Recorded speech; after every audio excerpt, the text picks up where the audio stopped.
Ya, baik, kita lanjutkan ya. Baik, bismillah, assalamualaikum warahmatullahi wabarakatuh.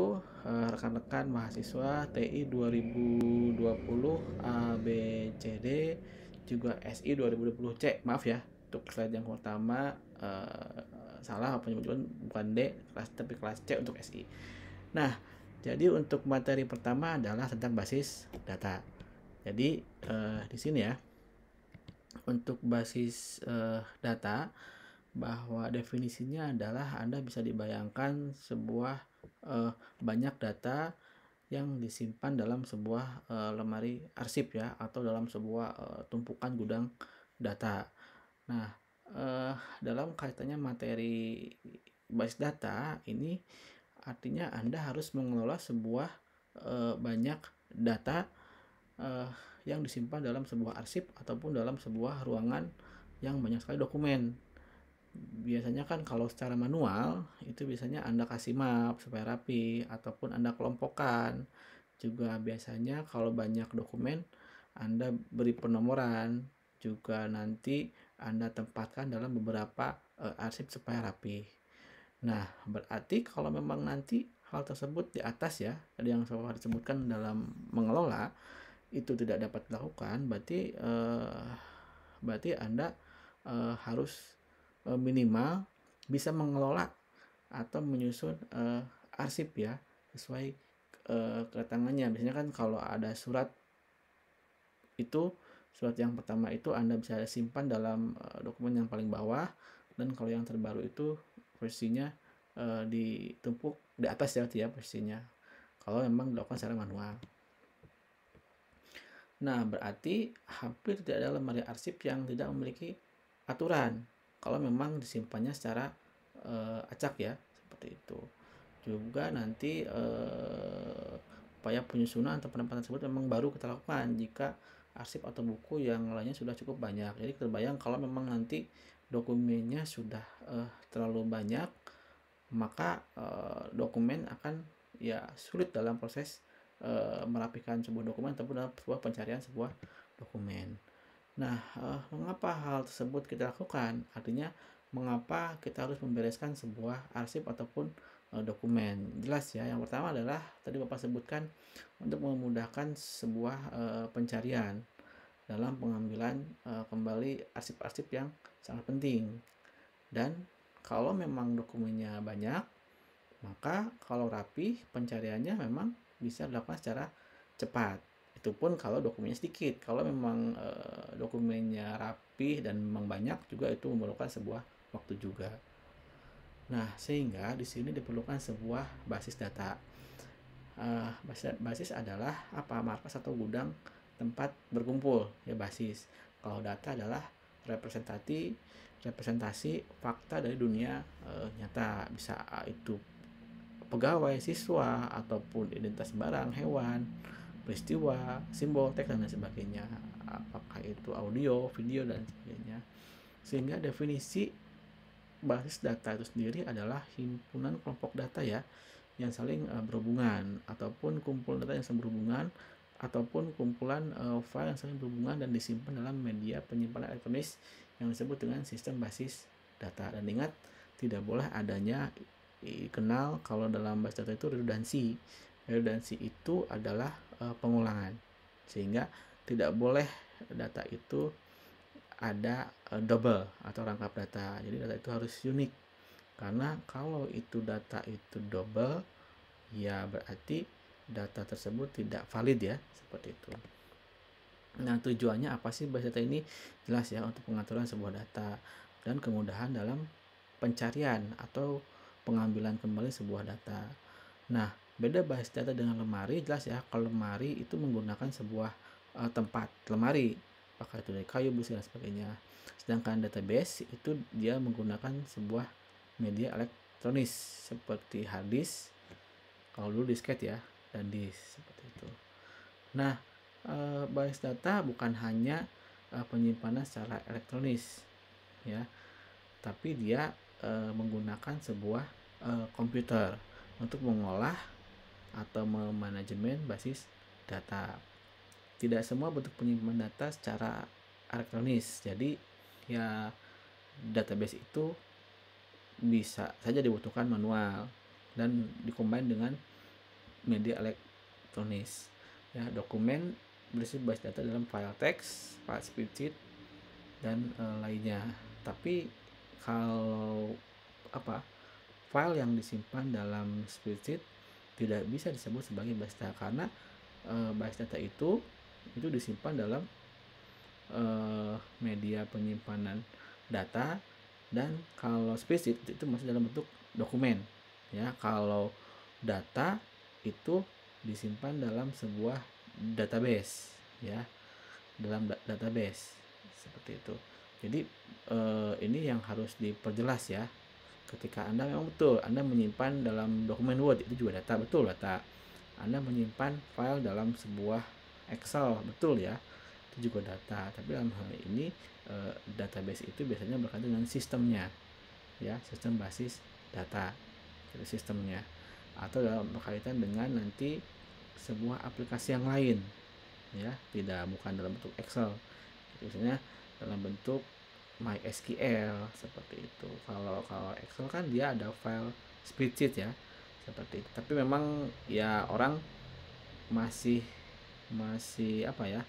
masih banyak yang menggunakan Excel sebagai spreadsheet. Tapi terbayang Excel juga kan ada batasannya. Kalau datanya ribuan itu nggak mungkin data disimpan dalam Excel. Lalu berikutnya adalah bahwa base data itu harus ada pengaturan, pemilahan atau pengelompokan, ya, data yang akan disimpan sesuai pilihan jenisnya.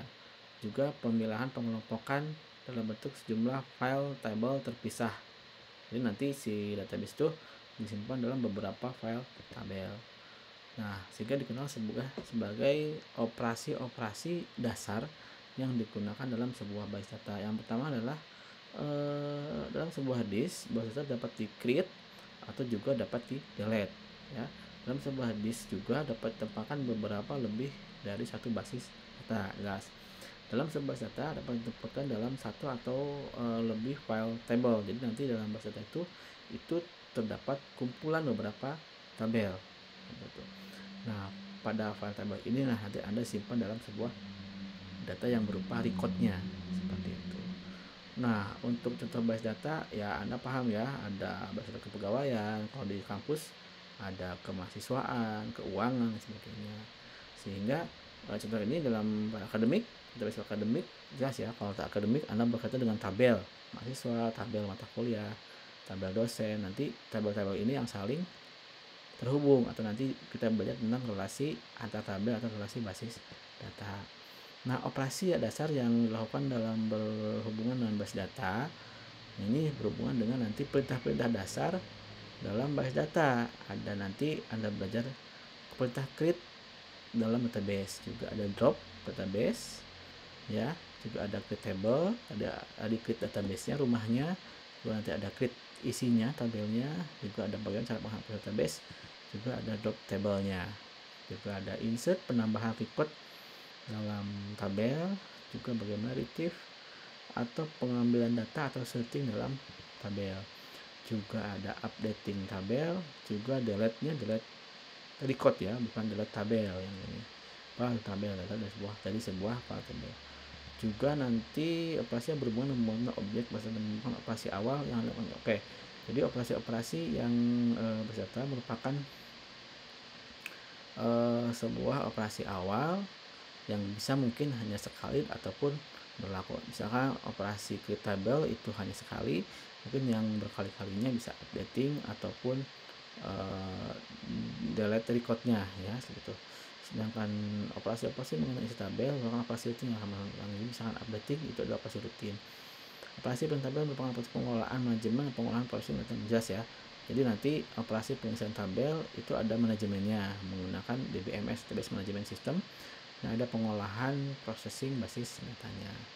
Nanti untuk objektivitas base data itu berhubungan bagaimana pengelolaan sebuah base data, mulai dari kecepatannya, speednya, ataupun efisiensi maupun keakuratannya. Jadi database juga itu berhubungan sama spek sistemnya ya, spek yang mendukungnya. Jadi Ya nggak mungkin kan kalau misalnya data disimpan dalam komputer yang low end ya, jadi harus minimal komputer server. Juga efisiensi datanya ya minimal kan harddisknya harus cukup ya untuk menyimpan sebuah data. Juga efisiensi dari nanti normalisasi datanya, juga ada keakuratan. Jadi ya artinya untuk pembuatan kamus datanya jadi tidak boleh salah ya, walaupun memang nanti ada human error, tapi sedini mungkin sistem bisa melakukan notifikasi ketika ada data error. Juga ada availability, jadi si data itu harus tersedia, apakah bisa terhubung melalui jaringan ataupun melalui jaringan internet ataupun extranet ya, intranet ataupun extranet seperti itu. Juga ada kelengkapan datanya, apakah nanti bisa menambah recordnya, filenya, ataupun nanti tabelnya harus lengkap dan sistemnya. Juga ada security-nya, jelas ya harus aman. Juga ada shareability, bahwa database itu bisa diakses oleh beberapa user, mulai dari admin ataupun dari operatornya yang akses usernya, dua usernya. Nah, sehingga pemanfaatannya adalah hampir di semua aspek ya pemanfaatan komputer. Dalam sebuah organisasi pasti ada basis data, dan basis data merupakan sebuah komponen dalam pengelolaan sebuah sistem informasi. Jelas ya, ada efisiensi, daya kekuatan, dan lain sebagainya. Jadi tidak mungkin ada sebuah sistem informasi kalau tanpa adanya basis data. Nggak mungkin adanya sistem informasi akademik di kampus kalau di dalamnya tidak ada basis data yang menyimpan data mahasiswa ataupun keuangan dan lain sebagainya. Sehingga bidang-bidang yang digunakan, bidang-bidang yang memanfaatkan basis data adalah bisa bagian kepegawaian, pergudangan, akuntansi, reservasi, dan sebagainya. Ya, bentuk-bentuk organisasinya bisa perbankan, jelas ada asuransi. Juga kampus juga menggunakan basis data, rumah sakit, perusahaan, manufaktur, dan sebagainya, pendidikan ya, dan lain-lain. Nah, kurang lebih seperti itu. Jadi silahkan Anda bisa baca-baca lagi ya tentang PowerPoint dalam pemahaman basis data. Dan minggu ini ya tidak tugas dulu ya, tapi minimal Anda bisa paham lah tentang dasar basis data. Mungkin ini masuk dalam soal yang pertama ya di UTS. Kalau memang ada pertanyaan, sekali lagi silahkan Anda isi di forum diskusi ya. Silahkan yang bertanya apa saja, Bapak usahakan nanti bisa menjawab atau bisa mereply dari beberapa pertanyaan yang Anda posting dalam forum ya. Oke, dan lebih terima kasih. Sekian, assalamualaikum warahmatullahi wabarakatuh.